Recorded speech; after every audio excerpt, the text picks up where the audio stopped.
ओम श्री परमात्मने नमः। जय श्री कृष्ण मित्रों। आज हम अपनी इस यात्रा के 147 दिन पूर्ण कर लेंगे और मैं आपके सम्मुख तीसरे अध्याय के 26वें श्लोक को लेकर प्रस्तुत हूँ।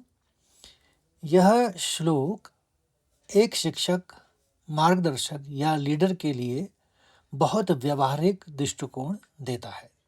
यहाँ श्री कृष्ण समझाते हैं कि समाज के कम समझदार या अज्ञानी लोगों को सुधारने का सही और वैज्ञानिक तरीका क्या है। तो प्रसंग यह है, श्री कृष्ण समझा रहे हैं कि ज्ञानी व्यक्ति को अपनी श्रेष्ठता के अहंकार में आकर दूसरों के बने बनाए विश्वास को तोड़ना नहीं चाहिए, बल्कि उनके बीच रहकर अपने आचरण से उन्हें धीरे धीरे ऊपर उठाना चाहिए। तो श्लोक की तरफ बढ़ते हैं।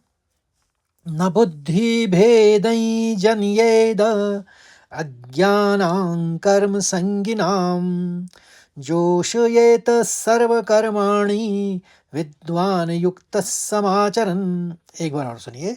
न बुद्धिभेदै जन्येद अज्ञानां कर्मसङ्गिनां जोषयेत सर्वकर्माणि विद्वान् युक्तः समाचरन्। अब चरणबद्ध तरीके से इसका उच्चारण समझिए। पहले चरण में तीन शब्द ना बुद्धि भेदई जन्येद, तो आराम से पढ़ लीजिएगा।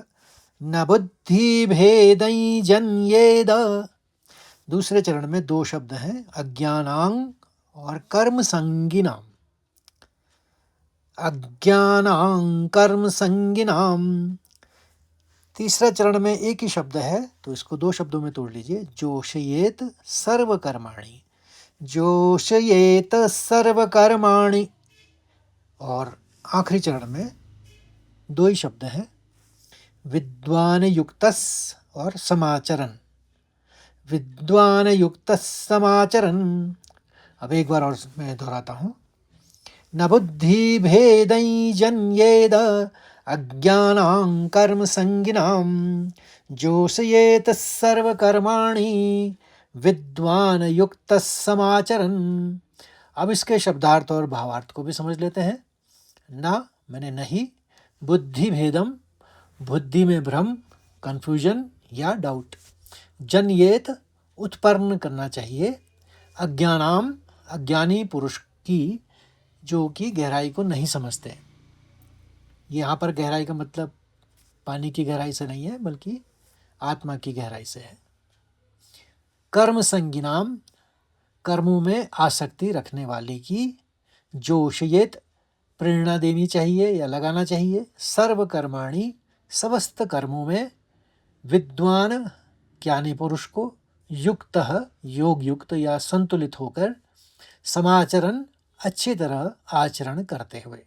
तो हिंदी में सरल अर्थ यह है कि कृष्ण भगवान अर्जुन से कह रहे हैं, कर्मों में आसक्ति रखने वाले अज्ञानी पुरुषों की बुद्धि में ज्ञानी पुरुष को भ्रम या बुद्धि भेद उत्पन्न नहीं करना चाहिए, बल्कि स्वयं योग युक्त होकर सारे कर्तव्य कर्मों को अच्छी तरह करते हुए उनसे भी वैसे ही करवाना चाहिए। भावार्थ यह है कि यहाँ पर भगवान कृष्ण मनोवैज्ञानिक मार्गदर्शन दे रहे हैं। बता रहे हैं कि बुद्धि भेद ना करना। यदि कोई व्यक्ति शुरुआती स्तर पर है और किसी फल की इच्छा से ही सही, पर ईमानदारी से अपना काम या पूजा पाठ कर रहा है, तो ज्ञानी को अचानक उससे यह नहीं कहना चाहिए कि यह सब बेकार है, कर्म छोड़ो और सन्यासी बनो। ऐसा कहने से वह व्यक्ति उलझ जाएगा और काम करना ही बंद कर देगा। दूसरी बात है सहानुभूति पूर्ण व्यवहार। कृष्ण कहते हैं कि लोगों को सीधे ज्ञान के बड़े बड़े सिद्धांत मत सुनाओ। उनके स्तर पर उतरकर उनके साथ मिलकर काम करो। जब वे तुम्हें बिना किसी स्वार्थ के इतनी कुशलता से काम करते देखेंगे, तो वे खुद ब खुद प्रेरित हो जाएंगे। और आखिरी में अर्जुन के लिए सीख है, अर्जुन अगर युद्ध छोड़कर जंगल भाग जाता है, तो समाज के आम लोग सोचते हैं कि अर्जुन जैसा ज्ञानी पुरुष ही जब सब कुछ छोड़ काढ़ कर बैठ गया है, तो हमारे काम करने का क्या फायदा।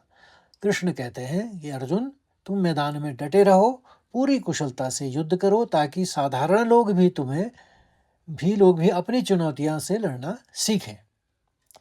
तो आशा करता हूँ आपको यह श्लोक अच्छी तरह से समझ में आ गया होगा, और अच्छा लगे तो लाइक करिए, शेयर करिए और अन्य साथियों को भी अपने इस यात्रा से जोड़िए ताकि वे भी इसके लाभान्वित हो सके। कल फिर मिलते हैं एक नए श्लोक के साथ, यानी 27वें श्लोक के साथ। तब तक के लिए जय श्री कृष्ण, राधे राधे।